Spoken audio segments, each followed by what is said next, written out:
आइए आज हम लोग को बिस्मार्क की उपलब्धियों का वर्णन करें,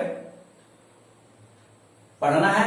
साथ ही साथ अगर आपसे पूछे कि जर्मनी का एकीकरण का वर्णन करें तो दोनों का प्रश्नों का उत्तर एक ही होगा, क्योंकि जहां बिस्मार्क है वही जर्मनी का एकीकरण है। क्योंकि जो जर्मनी 300 राज्यों में विभक्त था वह बिस्मार्क के प्रयासों के फलस्वरूप 1870 ईस्वी में जर्मनी का एकीकरण हो सका।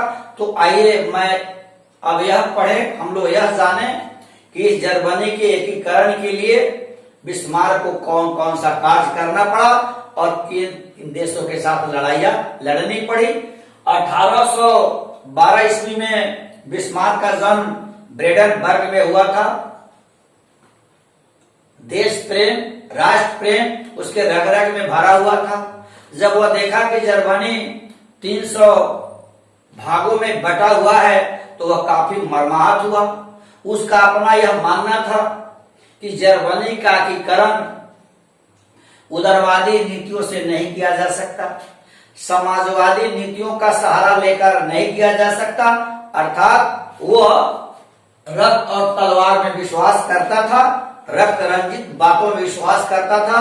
अतः उसका अपना मानना था, अतः बिस्मार्क का मानना था कि जर्मनी के एकीकरण के लिए बड़ी से बड़ी भी कुर्बानियां देनी पड़ सकती है और उसके लिए बिस्मार्क तहे दिल से तैयार था। और जब बिस्मार्क 1862 में जब पर्सा का प्रधानमंत्री बना, जब 1862 में जब पर्सा का प्रधानमंत्री जब बिस्मार्क बना तब उसे अपने सपनों को साकार होता हुआ नजर आया। उसे अब ऐसा लगने लगा कि पर्सा के नेतृत्व में जर्मनी का एकीकरण हो सकता है और उसके लिए उन्होंने 3 लड़ाइयां लड़ी। क्योंकि जो जर्मनी का जो 300 राज्य था, कुछ भागों पर डेनमार्क का अधिकार था, कुछ भागों पर ऑस्ट्रिया का अधिकार था और कुछ भागों पर फ्रांस का अधिकार था।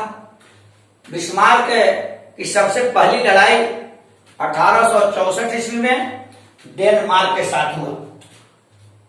1864 ईस्वी में डेनमार्क के साथ युद्ध हुआ, लेकिन बिस्मार्क महान कूटनीतिज्ञ था। वह डेनमार्क से लड़ने के पहले वह ऑस्ट्रिया से समझौता कर लिया और ऑस्ट्रिया से समझौता करके डेनमार्क के साथ युद्ध की घोषणा कर दी। और 1864 ईस्वी में ऑस्ट्रिया की मदद से पर्सा की जीत हुई और जीत के बाद जो डेनमार्क का जो 2 क्षेत्र था, सेल्सविग और होल्स्टीन 2 जो भाग था, वो अब जब डेनमार्क की हार हो गई तो समझौता के बाद यह सेल्सविग पर्सा को मिला और होल्स्टीन ऑस्ट्रिया को मिला। आपसे पूछेगा कि डेनमार्क का युद्ध कब हुआ, तो मुझे तैयार रहना होगा कि डेनमार्क के साथ बिस्मार्क का युद्ध अर्थात पर्सा का युद्ध 1864 में हुआ, जिसमें डेनमार्क की हार हुई और पर्सा की जीत हुई। ऑस्ट्रिया की मदद से पर्सा की जीत हुई और समझौता के बाद सेल्सविग किसको मिला? पर्सा को मिला और होल्स्टीन ऑस्ट्रिया को मिला। इसके बाद फिर दूसरा युद्ध फिर 1866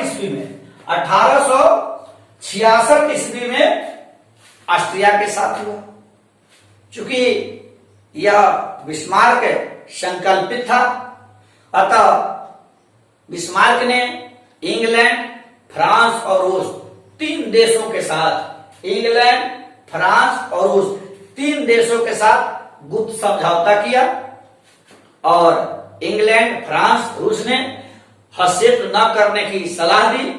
और जब इन तीनों देशों ने हस्तक्षेप न करने की सलाह दी तो 1866 ईस्वी में पर्सा ने ऑस्ट्रिया के विरुद्ध युद्ध की घोषणा कर दी। जिस युद्ध को हम लोग शेडुआ के युद्ध के नाम से भी जानते हैं, जिस युद्ध को हम लोग शेडुआ के युद्ध के नाम से जानते हैं, जिसमें परसा की जीत हुई और हस्तिया की हार हुई और उसके बाद प्राग की संधि हुई। आपसे पूछेगा कि प्राग की संधि कब हुई, तो 1866 में हुई। किसके किसके बीच हुई? ऑस्ट्रिया और परसा के बीच हुई। उसके बाद जब प्राग की संधि हुई, 1866 में प्राग की संधि हुई, तो होस्टीन जो पहले जो ऑस्ट्रिया को मिला था वह होस्टीन अब परसा को मिल गया।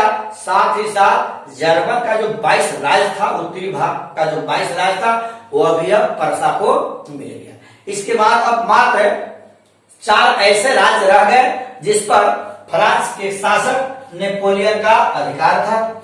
अतः उस समय 1870 ईस्वी में स्पेन में उत्तराधिकार की बातें आई, जिस पर परसा की अपनी दावेदारी थी, लेकिन फ्रांस नहीं चाहता था। वो दावेदारी में दखल दे रहा था, चूंकि नेपोलियन यह नहीं चाहता था कि जर्मनी का एकीकरण हो जाए।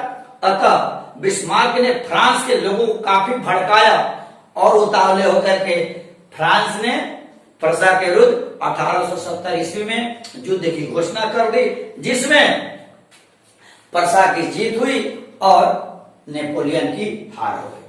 और दक्षिण के जो 4 राज्य थे, अब जब फ्रांस की हार 1870 ईस्वी में हो गई, तो वो जो जर्मनी के जो 4 राज्य थे वो अब जर्मनी में मिल गया, अर्थात जर्मनी के एकीकरण का काम संपन्न हो गया।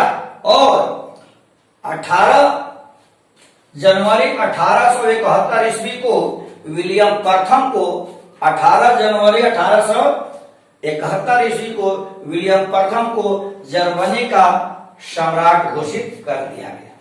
आपसे इसमें 8-10 बातें आएगी छोटी छोटे, आपको यह याद रखने की जरूरत है कि बिस्मार्क का जन्म कब हुआ था? 1812 ईस्वी में। वह बिस्मार्क प्रधानमंत्री कब बना? 1862 ईस्वी में। बिस्मार्क कहां का प्रधानमंत्री बना? तो लिखेंगे परसा का। डेनमार्क के साथ युद्ध का हुआ तो 1864 में। ऑस्ट्रिया के साथ युद्ध का हुआ तो 66 में। ऑस्ट्रिया और परसा के बीच कौन सी संधि हुई? तो प्राग की संधि हुई।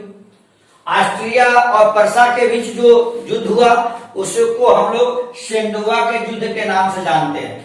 किस नाम से जानते हैं? शेंडुआ के युद्ध के नाम से जानते हैं। और संधि कौन सी हुई? प्राग की संधि हुई। और 18 नेपोलियन के साथ युद्ध का हुआ तो लिखेंगे 1870 में। जर्मनी का एकीकरण का हुआ 1870 में। विलियम प्रथम को सम्राट कब घोषित किया गया? तो लिखेंगे 18 जनवरी 1871 ईस्वी को विलियम प्रथम को जर्मनी का सम्राट घोषित किया गया। जय हिंद, जय भारत।